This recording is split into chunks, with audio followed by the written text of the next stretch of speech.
En medio de escaleras imposibles que flotan en la nada, hoy hablaremos de una revolución en el conocimiento del genoma oscuro, un sistema de genes no humanos y humanos que habitan en nuestro cuerpo. No se lo pierda a continuación en La Oveja Eléctrica.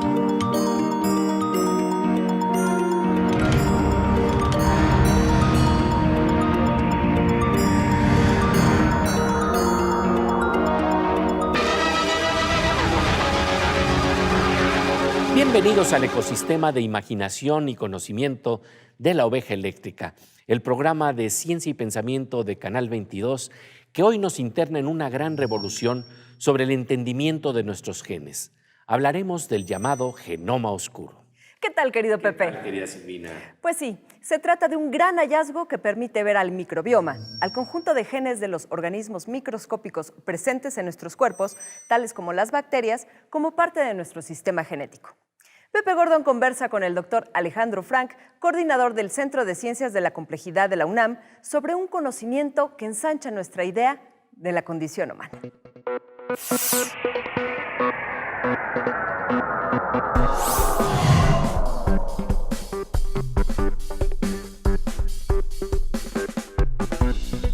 Querido Alejandro, es un gusto que nos acompañes aquí en La Oveja Eléctrica.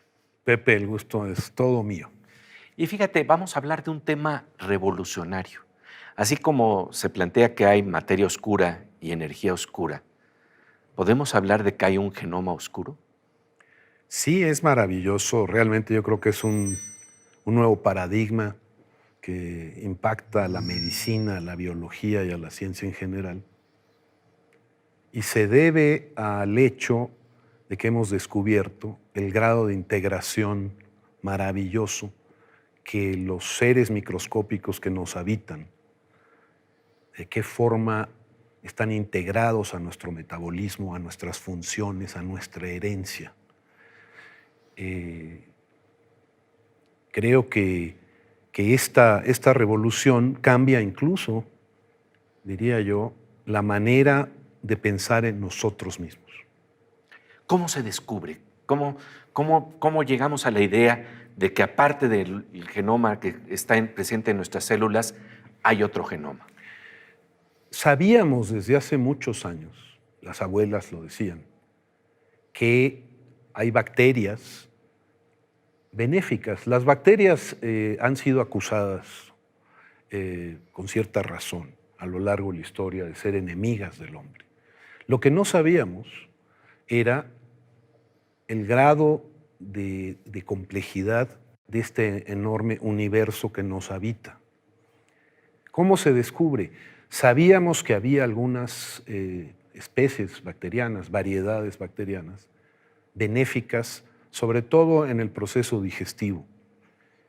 No sabíamos que estas bacterias habitan todo nuestro cuerpo, nuestra piel, y ayudan al funcionamiento de todos nuestros órganos. ¿Cómo lo descubrimos?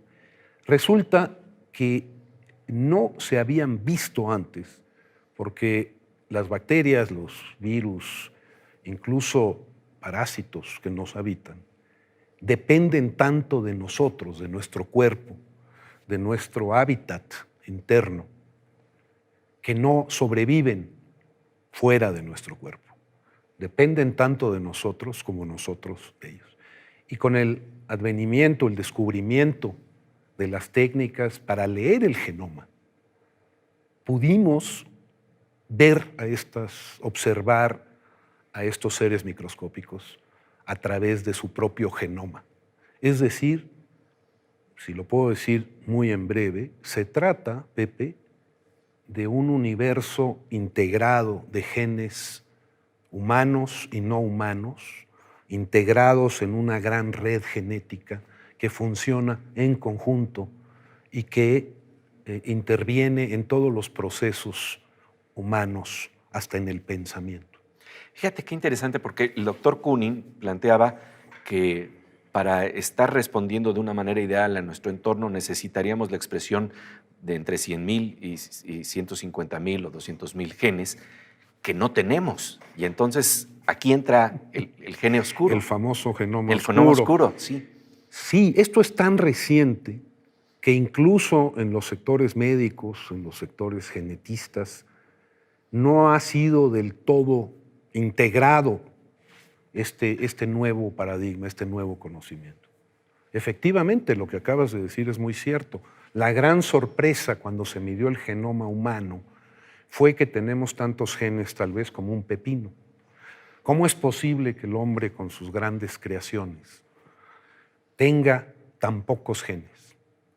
La respuesta empieza a aparecer en esta integración, en parte, debido a ello, hay otros factores, desde luego, que tienen que ver con la evolución, los procesos evolutivos, con el medio ambiente, con la ruta que eligió o fue, que utilizó el ser humano para evolucionar. Pero efectivamente, tenemos que pensar en los genes microbianos, por lo menos en una buena parte de ellos, como genes que están en nuestro bosque. No somos un árbol, sino somos un bosque. De ahí tal vez la explicación de Koonin, de que hay este genoma oscuro en el mismo contexto que aparentemente hay una materia oscura que vemos sus efectos, pero no hemos logrado encontrarlo. Aquí sí los hemos encontrado.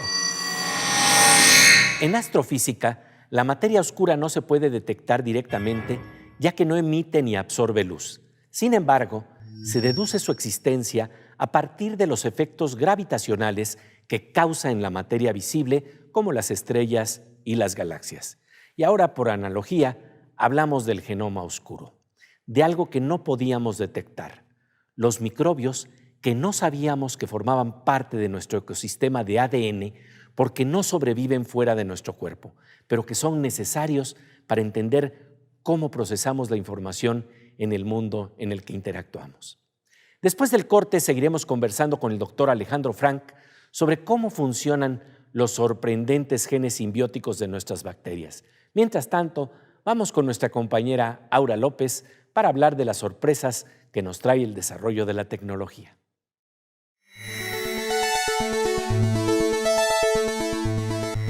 Pues, querida Aura, un gusto encontrarnos aquí en La Oveja Eléctrica. Justamente ahora que estamos hablando del microbioma, del ecosistema interno y de los desbalances o desequilibrios que pueden darse ahí en estas cadenas ecológicas. Y estamos hablando, creo que el día de hoy nos traes algo muy interesante que tiene que ver con superbacterias que de alguna manera se conectan también con esta idea de usar antibióticos que rompen precisamente estas cadenas. Se trata, como su nombre lo dice, de unas bacterias muy resistentes. Esta investigadora que se llama Katharina Richter de la Universidad de Adelaide, lo que ella empezó a investigar es que estas bacterias son muy resistentes y que funcionan como una especie de comunidad, así como a nosotros nos gusta socializar. Ellas se empiezan a juntar, imagínense que están todas las bacterias juntas y de repente sienten que las quieren eliminar porque le están haciendo daño al cuerpo. Pero en vez de que ellas se asusten y se apaniquen, más bien se pasan la voz entre ellas, por decirlo de una forma, como que se comunican y dicen, oigan, ahí viene algo, nos va a atacar. Entonces se unen y tú entre más antibiótico le des o más estés intentando matarlas de la forma tradicional, al contrario, le sale una especie de capita y esta capita es muy difícil de penetrar. Ella está haciendo estas investigaciones, todavía no hay nada probado, pero es interesante ver cómo ya es una realidad y bueno, al menos yo lo venía escuchando desde hace muchos años, de que no tomaras antibióticos, de que no te automediques, y tan es un problema que, por ejemplo, para el 2050 se espera que ya las superbacterias sean muy resistentes y que cada año, si esto no se controla, pues fallezcan 10 millones de habitantes por este problema que uno cree que puede tener solución automedicándose, obviamente no. Y de lo que se trata entonces es entender precisamente este ecosistema, su cadena, sus equilibrios y desequilibrios. Como siempre, te agradecemos muchísimo tu presencia aquí en La Oveja Eléctrica. Gracias a ti, Pepe. Volvemos enseguida a La Oveja Eléctrica, en donde estamos conversando con el doctor Alejandro Frank sobre la revolución del genoma oscuro y cómo es que heredamos a nuestros hijos un sistema de bacterias y microorganismos que funcionan como genes.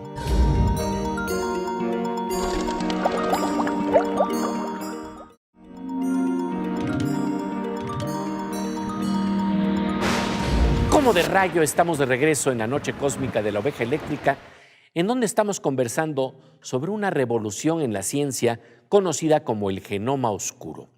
El sistema de genes de nuestras bacterias y microorganismos que complementa simbióticamente a nuestros genes clásicos. El doctor Alejandro Frank, coordinador del Centro de Ciencias de la Complejidad de la UNAM, explica cómo es que heredamos este sistema y le dice a Pepe Gordon cómo es que operan estos peculiares genes.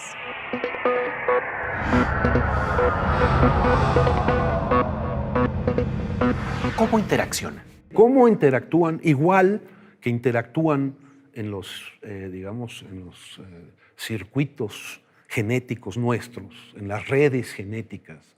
Los genes interactúan a través de metabolitos, a través de ciertos canales. Y ahí están estos microbios que estos seres nos han habitado y que se han adaptado a nuestro cuerpo, a nuestro medio ambiente. Ellos dependen también de este medio ambiente. De hecho, ese es uno de los temas que más le ha interesado al grupo con el que yo trabajo, es la heredabilidad del microbioma. Sí, cuéntanos de ello, porque tiene que ver con la madre, ¿no? Claro. Bueno, la gran sorpresa, digamos, es, por ejemplo, si uno revisa la leche materna. Uno pensaría que es una materia estéril, que no puede dañar de ninguna manera al bebé, y de hecho rara vez lo hace. Pero hay cientos de especies o variedades microbianas en la leche materna. ¿Por qué? La mayoría de ellos, la gran mayoría de esas especies o variedades, son benéficas para el bebé. De ahí la importancia de la lactancia. Quiero decirte que la gran inyección de estas bacterias a los retoños, a los hijos, sucede durante el parto. De ahí la importancia también ¿De parto natural? del parto natural, porque es el inicio, aunque hay un microbioma que no se ha estudiado muy bien, ya en el feto, la gran inyección sucede en el parto. Entonces, quiero decir algo que cuando lo leí me pareció hasta poético, que es que la madre alimenta no solo al bebé, sino al microbioma, porque tiene microbioma y tiene, digamos, antígenos, metabolitos, que el bebé no puede utilizar, pero sí su microbioma.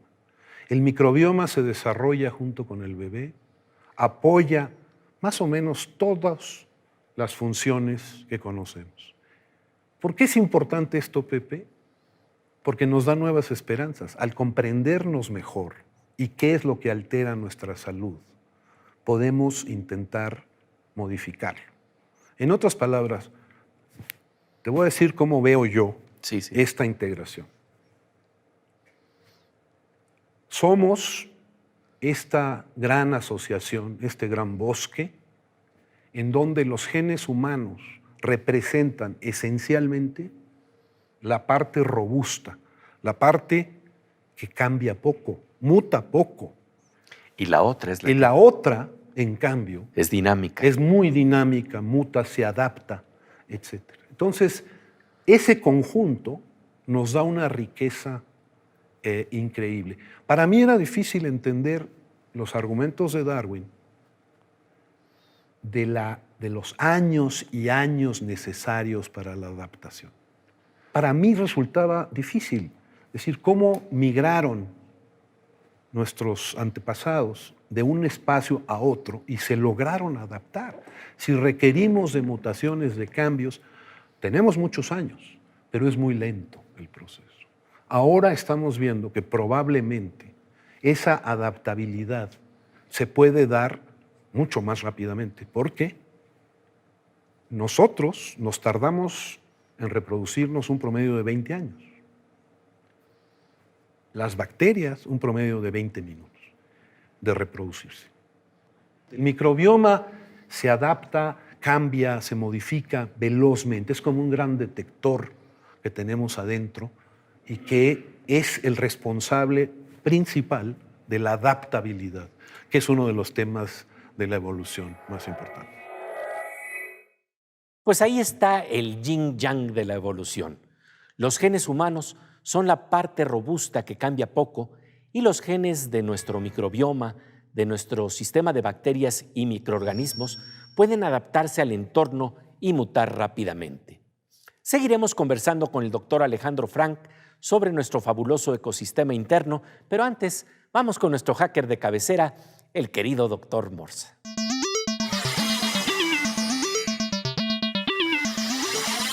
Pues querido Morsa, como siempre, un placer encontrarnos aquí en La Oveja. Gracias, Pepe. Oye, fíjate que el día de hoy hemos estado hablando de sistemas complejos. Y lo que es interesante es algo que podría llamarse casi la magia de los sistemas complejos, porque tienen principios de autoorganización, que tú dices, ¿de dónde salió este orden en donde aparentemente podríamos estar hablando de caos? Sí. Fíjate, Pepe. Yo trabajé un tiempo sobre autómatas celulares, que son sistemas complejos. Y los autómatas celulares son bichitos que en la pantalla se reproducen de acuerdo a ciertas reglas. Las reglas son ciegas, pero se encuentra que los autómatas se autoorganizan y tienen un comportamiento que va más allá del azar. Y entonces se piensa que estas reglas de autoorganización hay alguien que las está dirigiendo. Parecería. Parecería. O sea, en que a lo mejor hay algo, lo voy a decir en estos términos, como una materia oscura que le está diciendo a la materia cómo comportarse. Entonces yo creo que esta autoorganización hay algo que la está moviendo. ¿Por qué se autoorganizan? ¿Quién les da la pauta de la autoorganización? Es un problema real y que además no está resuelto. Inherente en la naturaleza, tal vez. Me acuerdo que Ilya Prigogine, que le llamaban el poeta de la termodinámica, este gran premio Nobel de química, planteaba que una ventana de cristal en donde están botando pelotas de color gris, de color blanco y de color negro. Y están botando y entonces tú en la ventana estás viendo gris todo el tiempo. Pero de repente, todas negras, todas blancas, todas negras, todas blancas. ¿De qué se trata ese principio? Y eso es lo que tú dices, es un elemento a descifrar interesantísimo. En el caso del ejemplo que pones, yo diría que es el demonio de Maxwell que hizo de las suyas. Pero bueno. Pues querido Morsa, como siempre, un placer encontrarnos aquí en Oveja Eléctrica. Muchas gracias, Pepe. Después del corte seguiremos conversando con el doctor Alejandro Frank sobre el ecosistema interno de nuestra genética, que incluye genes humanos y genes no humanos. Se trata de toda una revolución de la forma en que entendemos cómo opera nuestro genoma. No se lo pierdan.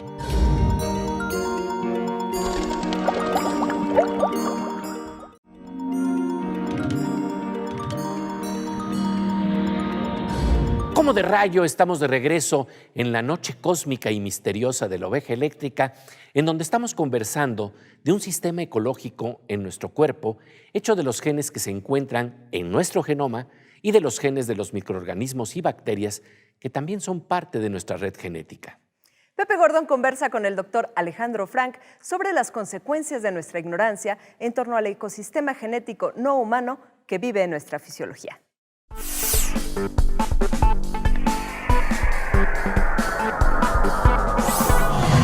Lo que estás planteando supone el estudio de una ecología interna. De acuerdo. Y siempre entendemos la ecología externa. Exacto. Y a veces no la entendemos, es paisaje de fondo. Sí. Y aquí no es paisaje de fondo, es paisaje interno. Tal Pero cual. el problema que tenemos en general es que confundimos, como diría José Emilio Pacheco, la parte con el todo y el verdadero cuerpo está por dentro, invisible. Sí, eso que acabas de decir es muy cierto. Tenemos que mirarnos como un ecosistema. Y la importancia de la ecología la conocemos ya desde hace algunas décadas, pero siempre mirando hacia afuera. Estamos preocupados, con mucha razón, por la desaparición de especies. Lo que no hemos estado preocupados es por la desaparición de especies interiores, no solo al hombre, sino a todos los seres multicelulares. Eso es apasionante lo que estás planteando. Es de verdad, Pepe, yo considero que es una apertura, es un nuevo paradigma y que nos abre muchísimas posibilidades además. Déjame ponerte tal vez un ejemplo. Sí, sí, sí. La obesidad y la diabetes, que son una de las grandes tragedias en México. Ya tenemos el segundo lugar en el mundo y en obesidad infantil estamos empatando con los Estados Unidos. Esta obesidad y diabetes están provocando muertes muy prematuras y por supuesto que es un asunto multifactorial. Como comes, es un problema. A mí me gusta usar ese ejemplo para hablar de la necesidad de la multidisciplina, porque es un problema social, es un problema económico, es un problema de educación, es un problema, desde luego, genético, es un problema médico. Pero la gente solo lo ve como un problema médico. Dicen, tiene diabetes. Eso es muy tarde. En realidad, un factor más es el microbioma. Es decir, si tú por tu genética eres obeso, no puedes hacer nada al respecto. Esa es tu genética. Sin embargo, se ha demostrado en los últimos 10 años, 15 años, que la disbiosis, ¿qué cosa es la disbiosis? Es el desequilibrio de ese ecosistema interno. Provoca obesidad. Mira, sí. Y se descubrió de una manera muy interesante, Pepe, porque también señala al principal culpable, el probable criminal. El probable criminal es también, como siempre en lo complejo, aquello que ha salvado tantas vidas, los antibióticos. Los antibióticos han sido una maravilla para la humanidad en general. Ahora, el uso indiscriminado de antibióticos, no solo para nosotros responder a infecciones, sino en nuestros alimentos, ha causado, probablemente, ha sido una de las causas de estas disbiosis, este rompimiento del equilibrio ecológico interno. Y bueno, el doctor Alejandro Frank nos dice que esta ruptura del equilibrio ecológico interno se multiplica cuando, por ejemplo, tratamos de hacer engordar a los pollos. Se les hacina por cientos de miles en espacios para su industrialización, en donde se propagan fácilmente las infecciones. Para evitar las epidemias, se les dan antibióticos que los seres humanos ingieren al comer pollo. Así se crean, por un lado, disbiosis en los pollos y en nuestra ecología interna. Esto surge de la ignorancia, de no vernos como un todo, como un sistema complejo en donde nos afecta de manera importante tanto la extinción de los rinocerontes blancos como la desaparición de una bacteria necesaria en nuestro cuerpo. En nuestra próxima emisión conversaremos con el doctor Frank sobre las redes ecológicas desde el pulso de nuestro corazón hasta el pulso de nuestro planeta. No se lo pierda. Y ya que hablamos del pulso del corazón, aparece nuestra querida compañera Miriam Moscona con la mirada de la poesía en las imágenes que nos trae el mundo de la ciencia.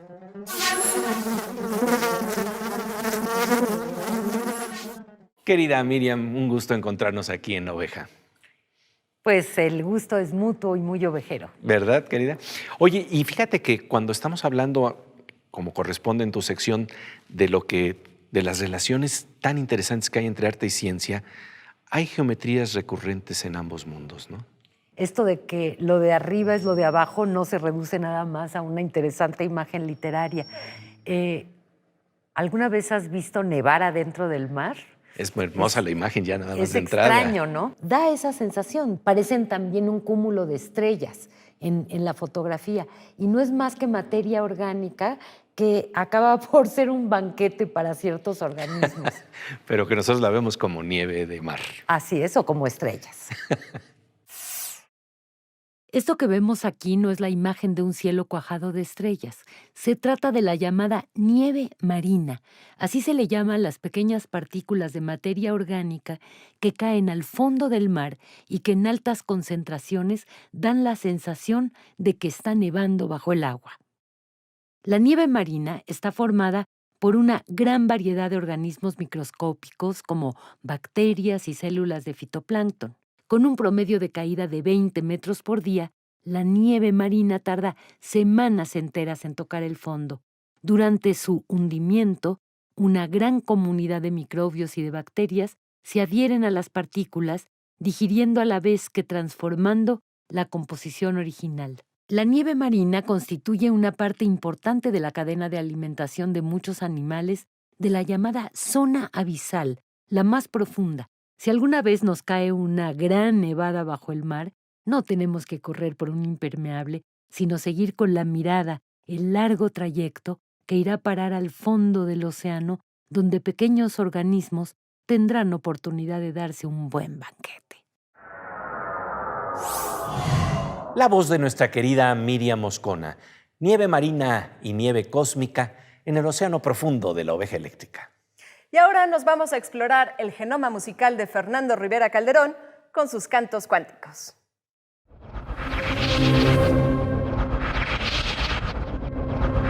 Pues querido Fernando Rivera Calderón, eso de verdad de encontrarnos aquí en Oveja Eléctrica y saber que somos parte de todo un ecosistema interno y externo. Es increíble, fíjate que me iba a desparasitar esta semana y después de ver lo que sucede con nuestro ecosistema, nunca más lo voy a hacer. Respeto a la vida intestinal. Ahora yo respeto la flora y la fauna. Tus rinocerontes blancos dentro del... Por eso hicimos una canción, mi querido Pepe, Sí. que yo creo que se la merecen. Nadie le había compuesto una canción de amor a esta clase de fauna, así que venga, el rock de los microbios.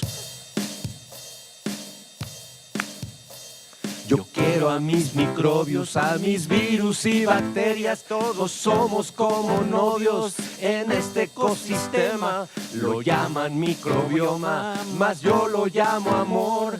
Por eso ni de broma yo voy con el doctor. Yo quiero a mis microbios, a mis virus y bacterias. Se comen las arañas y todas mis miserias. Es como una simbiosis, sin miedo y sin pudor.